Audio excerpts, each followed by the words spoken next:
supposed to be one or 10 junction. We are not sure. You trust me? Go nowhere. What about you? We're going to approach on this.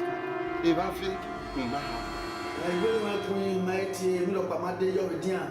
I can imagine that when I have more at the cabin. how we may say no more cabin. What did you want to do? Why? If I who can let me look back? What are you doing? Me? I supposed to be one or 10 junction. I'm highly disappointed in you.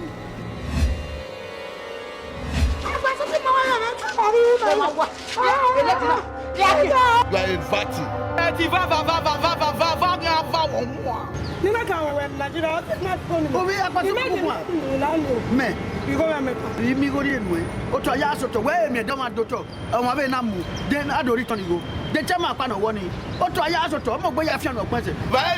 Brother, to me. There you go.